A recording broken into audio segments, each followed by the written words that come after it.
Dá pra seguir vocês? Não, fica no lado.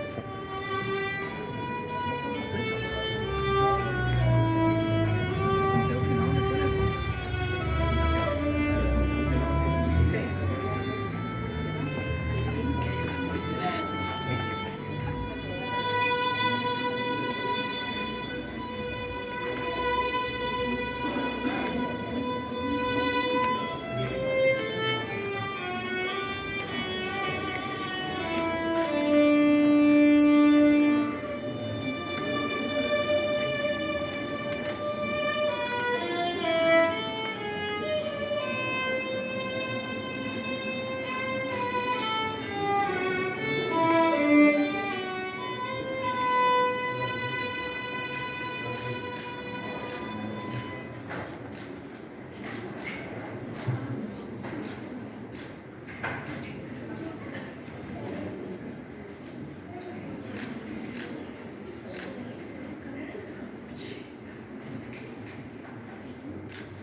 Olha o pezinho aí.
Fique tranquilo que eu estava observando, quando você estava se desaguando aqui, todo mundo estava olhando para nós. Estão lindos, bem-vindos a esse momento especial. Eu tenho certeza que posso dizer, em nome da família Alba e em nome da família Trindade, que estamos felizes de todos os amigos e familiares que estão aqui, para juntos nós celebrarmos um lance matrimonial do Samuel e da Sabrina. E como primeiro ato desta união, nós queremos convidar aquele que não pode faltar, que é o nosso Deus. Vamos ligar os nossos pensamentos a Ele. Santo e poderoso Deus, muito obrigado, Pai. Esse dia tão esperado chegou. E agora, Pai, na presença de amigos, na presença de familiares, o Samuel e a Sabrina se colocam diante do teu altar para pedirem a tua bênção. Que o Senhor, ó Pai, possa se fazer presente e que a sua mão possa ser estendida sobre eles e que eles possam, ó Pai, receber a tua unção nesta tarde. Pedimos isso em nome do Senhor Jesus Cristo. Amém.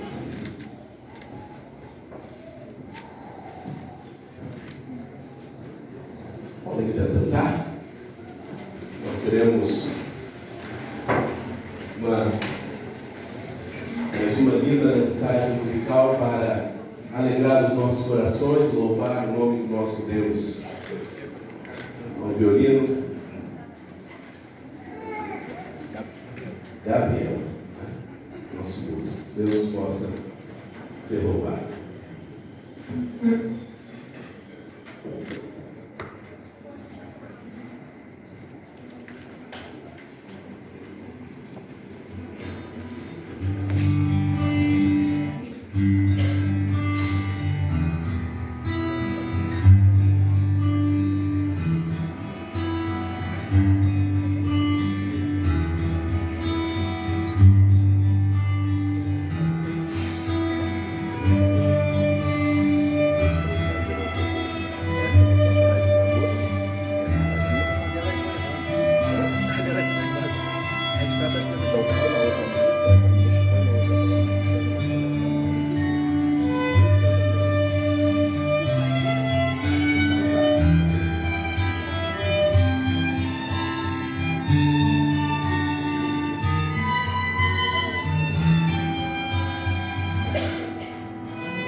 já realizei alguns casamentos. Talvez o que nós iremos fazer neste momento seja algo que eu não tinha realizado e não tinha visto. Normalmente, quando os noivos se preparam para o casamento, né, eles vêm sem as suas alianças de noivado, sem as suas alianças de namoro, de compromissos, porque aqui eles vão selar uma nova aliança. Mas, quando eu vi o Samuel entrando, eu vi que ele estava com a aliança dele no dedo. E antes de começar essa cerimônia, eu quero retirar essas alianças de vocês. Porque hoje vocês já não serão mais apenas namorados. Hoje vocês sairão por esta igreja como marido e mulher para a honra do Senhor Jesus Cristo. Então, eu vou pedir que vocês gentilmente tirem. Eu vou guardar, depois eu devolvo para vocês guardarem, né? Mas essas duas alianças, elas cumpriram o seu propósito. Vocês se resguardaram de maneira pura para este momento, para se darem de presente um ao outro. Uma grande festa. Convidaram todos para testemunhar do amor de vocês. A Bíblia nos relata que o nosso Deus é um Deus de festa. Se você estudar a Bíblia e olhar de maneira atentiva, tudo era motivo para Deus fazer festa. Até no momento final da sua crucifixão, da crucifixão de Jesus Cristo, antes ele fez uma festa com os seus discípulos, que era a festa da Páscoa. A Bíblia é repleta de festa. João Batista, como um profeta, ele foi um profeta dos desertos, né? Ele vivia fora das cidades. E quando ele pronunciou e anunciou a vida de Jesus Cristo, as pessoas que criam em João Batista se intrigaram e se perguntaram se de fato Cristo era o Messias. Até certo ponto, né, o próprio João Batista mandou perguntar se de fato ele era o Messias ou se deveria vir algum outro depois dele. E um dos motivos é porque Jesus gostava de festas. O ato inaugural do seu ministério diante das pessoas foi uma festa. A festa de um casamento. No livro de João, no capítulo 2, diz assim: no terceiro dia houve um casamento em Caná da Galileia. A mãe de Jesus estava ali. Jesus e os seus discípulos também haviam sido convidados para o casamento. Tendo acabado o vinho, a mãe de Jesus lhe disse: eles não têm mais vinho? Respondeu Jesus: que temos nós em comum, mulher? A minha hora ainda não chegou. Sua mãe disse aos serviçais: façam tudo o que ele mandar. Ali perto havia 6 potes de pedras, do tipo usado pelos judeus para a purificação de cerimoniais. Em cada pote cabiam entre 80 e 120 litros. Disse Jesus aos serviçais: encham os potes com água. E os encheram até a borda. Então lhe disse: agora levem um pouco ao encarregado da festa. Eles assim fizeram. E o encarregado da festa provou a água que fora transformada em vinho, sem saber de onde este viera, embora o soubessem os serviçais que haviam tirado a água. Então chamou o noivo e disse: todos servem primeiro o melhor vinho, e depois que os convidados já beberam bastante, o vinho inferior é servido, mas você guardou o melhor até agora.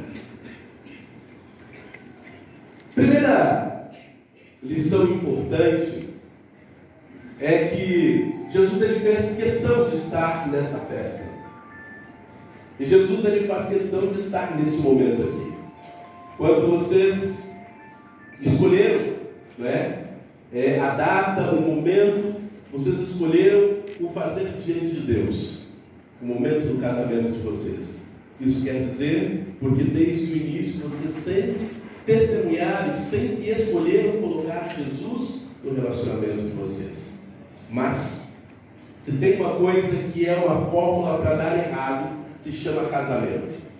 E eu não quero assustar vocês de hipótese nenhuma, porque vocês começaram bem e estão indo bem e começaram certo.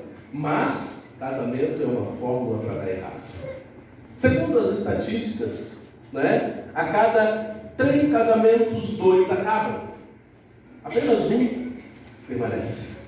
Então é uma estatística assustadora. A possibilidade de não dar certo é grande. Se você ver os índices de divórcio hoje em dia, são pandêmicos. De pandemia a gente entende, a gente ouviu falar da Covid. É mais ou menos isso mesmo. Um índice de divórcio. E aí o que acontece? As pessoas, elas têm esperança. E eu tenho certeza que vocês chegaram aqui com essa esperança. A esperança de viverem a felicidade a 2. Onde a felicidade que vocês viviam, vocês quiseram unir. Eu gosto muito do pastor Cláudio Duarte, diz o seguinte: quando você atingir o ápice da sua felicidade, estiver disposto a perder um pouco dela, aí você casa. Não é? Tamanha é a preocupação que se tem com o casamento. Porque casamento não é propriamente ser feliz, é fazer o outro feliz. Mas talvez ele esteja equivocado exatamente nesse item, porque no casamento, para que ele dê certo, a gente precisa estar feliz em fazer o outro feliz. E a gente faz o outro feliz e fica feliz. Mas, segundo as estatísticas, dizem que as pessoas que, cheias de esperança, envolvem-se num segundo casamento, não é? Metade voltam a ter um novo casamento e vão para o terceiro casamento. E aí, de novo, as estatísticas, elas se duplicam. O fato é que casamento são 2 pessoas de lugares diferentes, com formações diferentes, distintas, que agora decidem viver uma vida unida. Mas o namoro não revelou tudo. O namoro não mostra tudo. Segundo os especialistas em relacionamento, o verdadeiro amor, ele só surge depois de 2 anos de casamento. Até lá, é um fogo, é uma paixão que move e que a gente está disposto a fazer tudo. Mas, quando passa esse período, você olha para o lado e aquele príncipe virou um sapo. Você olha para o lado e você só vê a abóbora. O fato é, a partir deste momento, há-se a necessidade de escolher se você vai amar. Porque o verdadeiro amor é uma escolha. É uma escolha. Eu quero amar. E muitas vezes, amar, escolher amar, produz dor. Relacionamentos têm dificuldades. E quando nós falamos de relacionamentos terem dificuldades, muitas vezes nós vemos dentro de um relacionamento aqueles que um dia decidiram amar um ao outro, na realidade, querendo vencer o outro. Quando há discordâncias, quando há problemas, os matrimônios, os casamentos, os casais agora entram em conflito. E a grande luta é para estar certo. Não, eu estou certo. Ah, a minha mãe fazia assim. Não, a minha mãe fazia assado. O meu pai preferia assim. Na minha casa nós fazíamos assim. Não, o certo é isso. E às vezes, coisas pequenas se tornam uma batalha universal. A guerra dos tronos. Quem é que vai ganhar? E eu quero questionar, e quero que vocês levem esse questionamento para a vida de vocês. Vocês querem vencer ou serem felizes? Amém. Porque às vezes ser feliz é abrir mão de estar certo. Às vezes, ser feliz é abrir mão da própria vontade. Às vezes, ser feliz é abrir mão do que a gente acha ser o certo dos nossos gostos. E no casamento, o que mais nós precisamos fazer é abrir mão, é renunciar em prol do outro, mediante os conflitos, mediante os problemas. A cena agora era esta: um casamento onde se levanta um problema. Faltou o vinho. O vinho está se acabando. Existem muitos estudiosos, teólogos que discutem essas narrativas e esses textos para chegarem a algumas conclusões do que havia. Possivelmente Maria fosse alguém próximo àquele casal, talvez da própria família, porque ela teve esta informação privilegiada. Naquele contexto, as festas eram de 7 dias. Não é, seu Alba? Ainda bem que mudou, né? Isso. Imagina pagar a festa para 7 dias. É desafiador, né? O fato é, a família do noivo tinha que preparar tudo. E se faltasse algo como vinho, existia até a possibilidade da família ser multada. Imagina só receber uma multa e se tornar mais caro, porque era um evento social e envolvia toda a comunidade. Também envolveria a evidência de que aquele noivo não estava preparado para se casar. Era um testemunho público de que ele não tinha cumprido a sua responsabilidade. Porém, esses noivos, eles haviam convidado a Cristo. Eles não chamaram Cristo no último momento. Eles não chamaram a Cristo quando tiveram problemas. Eles não buscaram a igreja, não buscaram a religião, não buscaram Deus. Depois que as coisas não estavam dando mais certo, eles escolheram, como pontapé inicial da vida 2, convidar a Jesus. E quando nós convidamos a Jesus, mesmo que os problemas se levantem, Jesus, Ele traz a solução. Vocês enfrentarão dificuldades, mas ainda assim, por terem começado certo, vocês têm a certeza de que Deus está disposto a fazer vocês felizes, apesar de ser um casamento, apesar de ser 2 vidas distintas. Eu tenho, na minha casa, não tenho mais na parede, e eu coloquei aqui, deixei impresso, que eu tinha na geladeira da minha casa até 4 anos atrás. Por que até 4 anos atrás? Não, até 2 anos atrás eu tinha na geladeira. Depois o meu filho nasceu, meu filho tem 4 anos, e aí ele começou a escalar na geladeira para pegar os ímãs de geladeira. Mas eu quero, aqui eu trouxe um presente para vocês, eu coloquei dentro desse presente esse cartaz, né? Essa folha impressa. Aqui diz: casamento perfeito é apenas 2 pessoas imperfeitas e teimosas que, com a bênção de Deus, apesar de tudo que possa acontecer, se recusam a desistir um do outro. Isso é casamento perfeito. Pessoas imperfeitas, pessoas com problemas, pessoas com dificuldades, mas que, com a bênção de Deus, são teimosas, se recusam a desistir um do outro, e por isso são felizes. O vinho, existe muitos questionamentos na Bíblia e de estudiosos sobre o que a Bíblia está falando sobre o vinho, porque o contexto do vinho na época bíblica era distinto dos de hoje, né? O processo de destilação, o processo de produção eram muito arcaicos, embora existam bibliotecas remontando mais de 100 anos antes de Cristo, que descrevem toda a produção de vinho.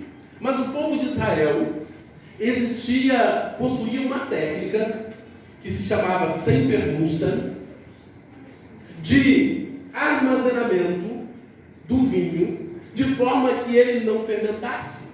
E ficava quase 1 ano sem fermentação.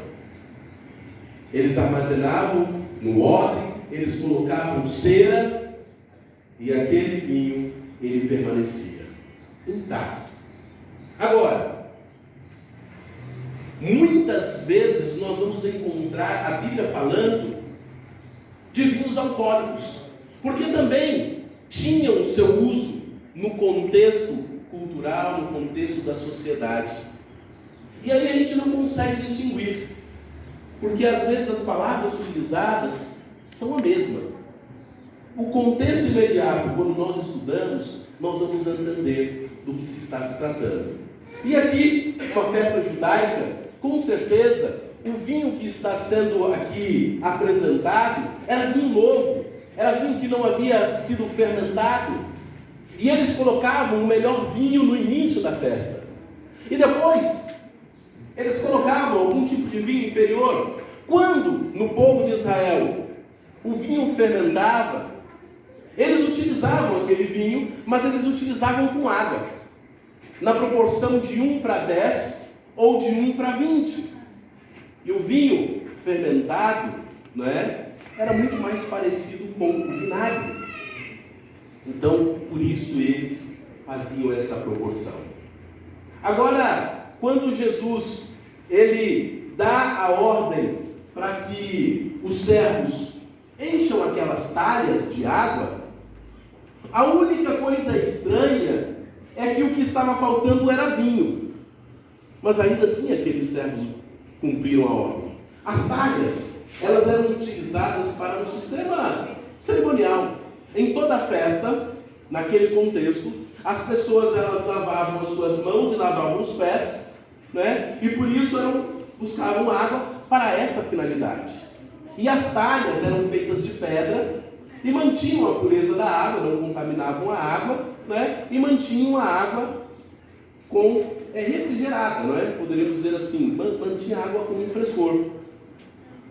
Então, ali tinha talhas para se colocar água, mas já havia sido decorrido alguns dias da festa, aquelas águas já deveriam ter sido utilizadas. Agora Jesus dá a ordem de encher as talhas. E os servos talvez devam ter se perguntado, mas por que esta ordem?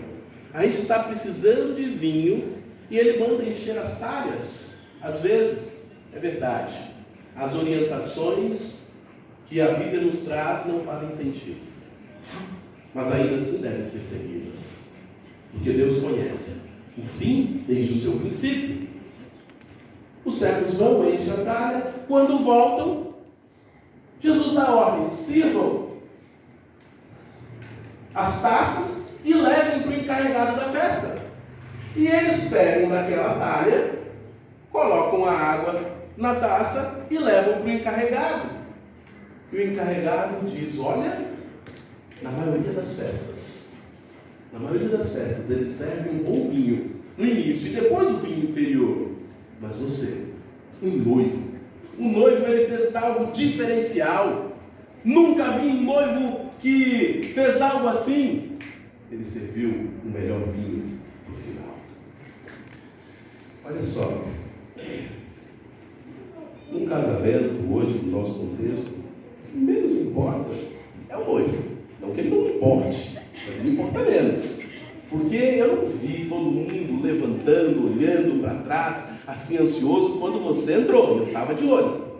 Mas quando a noiva entrou, esqueceram de você. Mas aquele noivo, ele tinha sido esperto. Ele tinha convidado Jesus.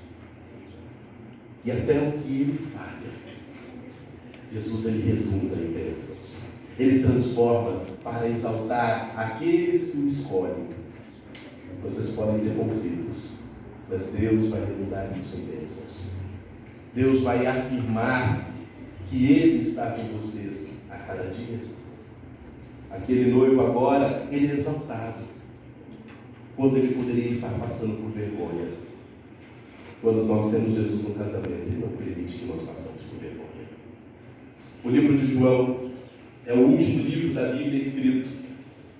E ele tem o objetivo de exaltar o poder da palavra Esse é o objetivo do livro de João. E quando ele conta essa história do casamento de Caná, ele está exaltando a palavra de Jesus em dar a ordem. Eu quero deixar para vocês como um presente a palavra. É dela que vocês vão ter o poder dos milagres acontecendo na vida de vocês. Eu trouxe essa Bíblia para vocês, é uma Bíblia missionária, porque esse lar, o lar de vocês, precisam ser um lar missionário, para pelo poder da palavra levarem outras pessoas a Cristo Jesus. Eu quero entregar ao Samuel, tendo a responsabilidade ele de ser o sacerdote do lar. Essa é a responsabilidade bíblica sua. Não quer dizer que você mande nessa Bíblia. Se há algo que você não vai fazer, e se tem alguém que discorda, fale agora o cálice para sempre, a última coisa que você vai fazer é não dar. No casamento a gente não dá, a gente obedece. Lembra que eu falei? Você quer ser feliz ou quer ganhar? Então seja obediente, você vai ser feliz. Tá bom? Fica a dica, né? Mas eu estou lhe dando, porque a Bíblia diz que você é um sacerdote, é um líder espiritual da tua casa.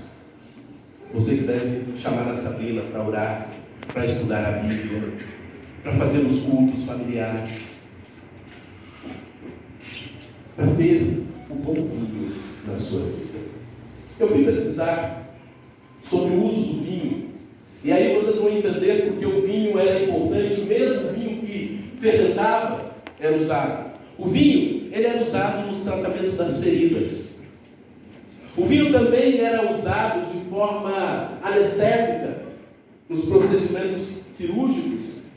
Ele era utilizado para a asepsia dos instrumentos médicos. O vinho era usado como remédio. O vinho também era utilizado para purificar a água naquele contexto. E a gente vem com o apóstolo Paulo recomendando o jovem Timóteo tomar água com um pouco de vinho para problemas estomacais. Naquele contexto não tínhamos o processo de purificação da água que temos hoje. Esse é o bom vinho, a palavra. É ela que vai trazer sentido e razão à vida matrimonial de vocês. É ela que vai trazer a verdadeira felicidade. Que Deus possa abençoá-los. Que o Espírito Santo de Deus possa habitar na vida e na família de vocês, hoje e sempre. Esse é o meu desejo. Amém. Nesse momento, o Samuel e a Sabrina, eles prepararam a declaração pública deles, os votos matrimoniais. E eu vou pedir que vocês me permitam, vou segurar para vocês vão agora olhar um de frente para o outro, né? Eu vou estender um outro microfone aqui. Bota um outro microfone.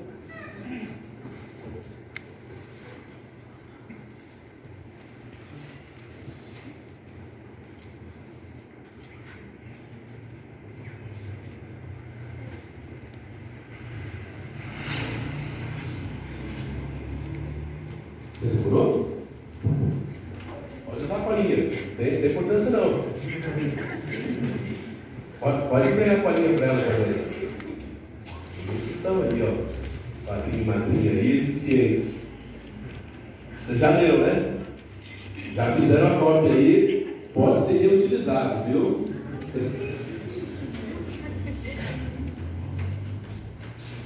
Meu amor, desde o dia que fixei meus olhos em ti, sabia que era alguém especial. E agora tenho certeza que tu és a mulher que Deus escolheu para ser minha esposa. Quero a cada instante ser seu companheiro, melhor amigo, conselheiro, superando todas as adversidades, sempre com Deus ao nosso lado. Foram mais de 11 meses de relacionamento.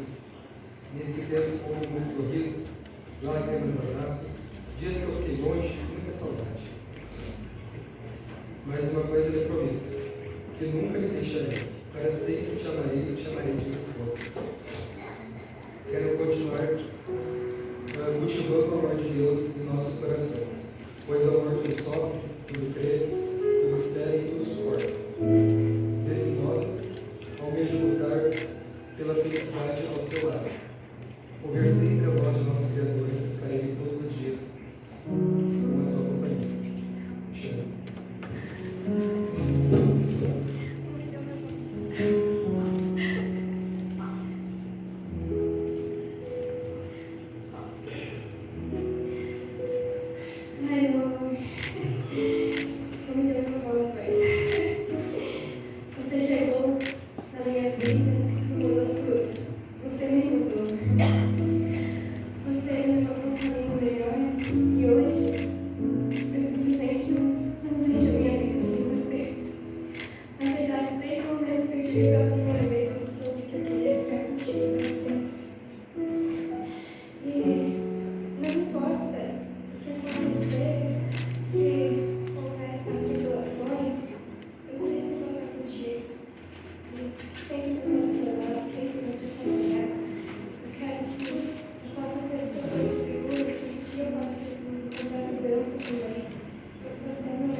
Eu vou pedir essa colinha que vocês fizeram aí, eu vou arquivar ela aqui junto com a Bíblia. E vocês, sempre que puderem, de preferência todos os dias, vocês voltem aqui e relembrem essa promessa que vocês estão assumindo diante de Deus, diante da igreja, diante da sociedade. Vocês, nesta manhã, de livre e espontânea escolha, Samuel e Sabrina, primeiro Samuel, você aceita Sabrina tem enfrentado como sua legítima esposa? E você, Sabrina, você aceita Samuel Alfa como seu legítimo esposo? Amém. Então, o que Deus uniu, não separe o homem. Aqui está sendo selado este matrimônio. Eles já fizeram o registro civil desta união. Agora, eles irão ter as trocas das alianças, irão selar esta união diante de Deus.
Santo e poderoso Deus, nos mostramos, ó Pai, diante da Tua presença, reconhecendo que a bênção vem do Senhor.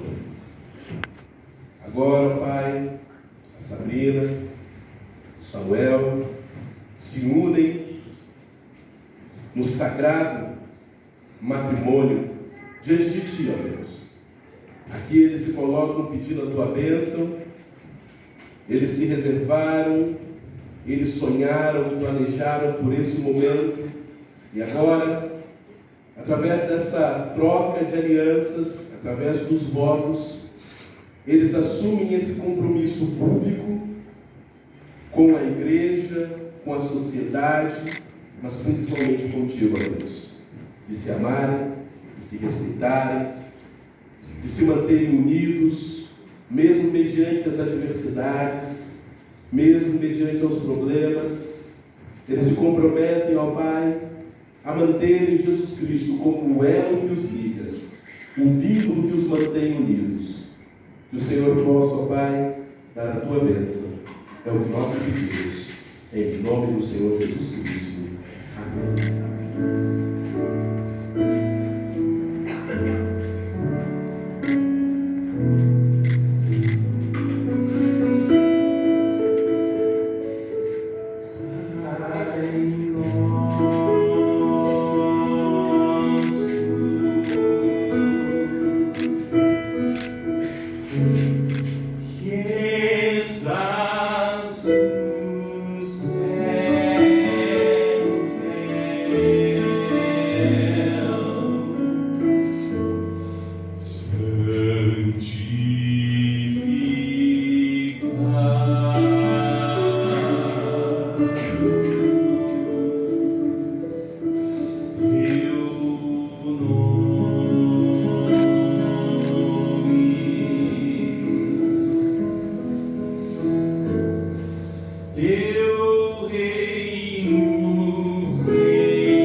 Agora, assinar o livro do casamento, né, para mantermos o registro nesta igreja, desta celebração.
Como pastor desta igreja também, pastor Samuel, da Sabrina, como ministro do Evangelho, sob a ordem da Palavra de Deus e sob a autoridade a mim investida, eu tenho a oportunidade de apresentar à sociedade parobense o mais novo casal, Sabrina e Samuel Alba. Que Deus uniu, não separa o homem. Finalmente, você, Samuel, você, Sabrina, finalmente podem se lembrar do primeiro momento que se beijaram. Pode beijar a mulher.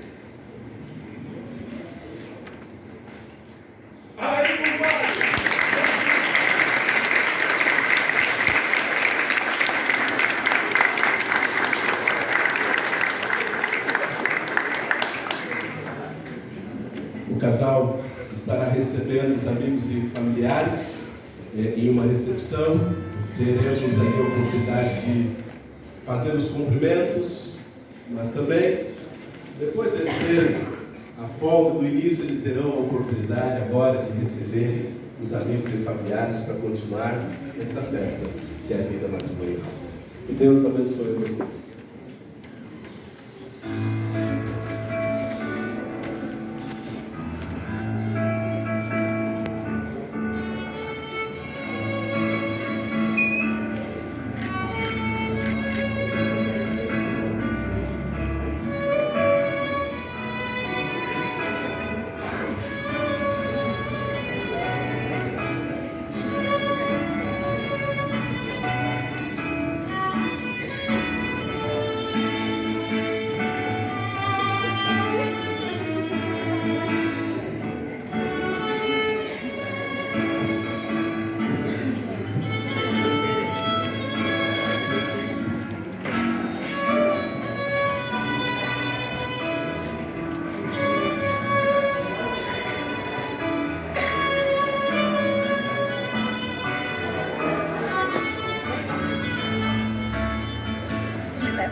Pode ir pro carro, vai pro carro, vai pro carro, vai pro carro.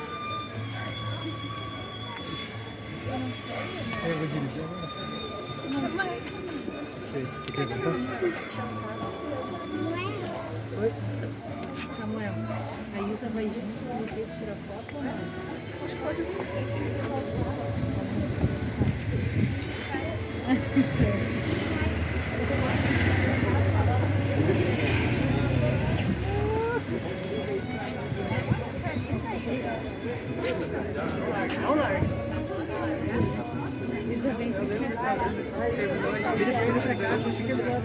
Fica do lado da noiva lá e vira pra cá com o joguete.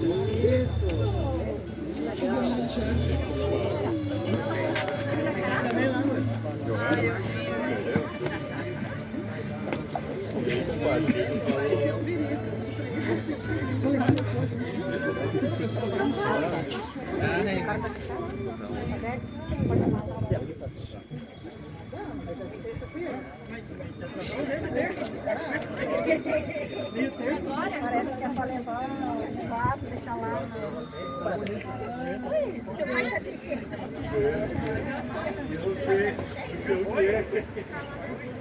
Sim, tem que saber onde é que eles vão pra nós. vai levar mais coisa. Vai levar uns vasos pra lá.